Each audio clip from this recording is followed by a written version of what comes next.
ये जो घटना गुड़िक विगत 3-4 दिन है घटी चली आमर आस्थार केन्द्र पुरी ठारे चित्र देखला जे सेठी दला चकटा स्टैम्पेड को गोटे चित्र नुहे जी चित्र देखिबो सी कहबो जे हेची स्टैम्पेड से दिन से भल भाव जानी जे लोके मृत्युवरण कर शह शह लोक जाइछन्ति हॉस्पिटल चिकित्सित हवा पाए किंतु केते दृष्टता देखंतु आज एते बड़ मिछ कहबा से पुणी मंत्री स्टेटमेंट दबा अपेक्षा कर नतांते आप भावतु गोटे लोक बंचिला बेले सुरक्षा पाऊना मरीगला गोटे मिछ तत्व देकरी जे ना स्टैम्पेड है नहीं वास्तव में गतकाली जदि पोस्टमार्टम रिपोर्ट क्लियर कर नतांता जे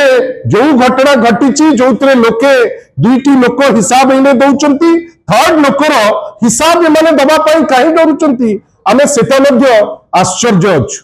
जेतेबेले प्रभु श्री जगन्नाथ को पाखरे मिछ कही खसी जावा उद्यम करुचंती जो लोकों स्वास्थ्य कथा चिंता करबा कथा तांको चिंता न करी निज स्वास्थ्य कथा चिंता करुचंती आपन निजे कहंतु एभया मंत्री आउ रहिबा कथा कैबिनेट रे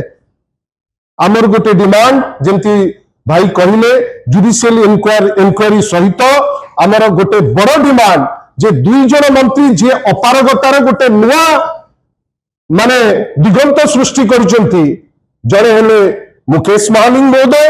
आउ जड़े हेले श्री पृथ्वीराज हरिचंदन महोदय यांकु आगो बरखास्त होगा दरकार आपण भावंतु कॉर्डन पास कथा केते कहा गला जे कॉर्डन पास कमी जीवो एमाने केते ब्लैटेंट मिछ मध्ये कहउचंती आपण मन तो जाइतिले से दिन अनेक लोक आपण इंटरव्यू मध्ये नउतिले कॉर्डन पास आपण जेतिकी लोक को दबा कथा ता 8 सेतिकी लोक को आपण नहीं पहुंचीचंती आ प्राय लोक अणोडिया एबे धीरे धीरे एमिति हेलानी जे आपनकर रथ यात्रा रे जने ओडिया भक्त जाई सुरखुर रे दर्शन करि परिबो नै आपण लक्ष लक्ष लोक आगे झलसई करी आपण देखैचंती जे you are not fit to be a minister.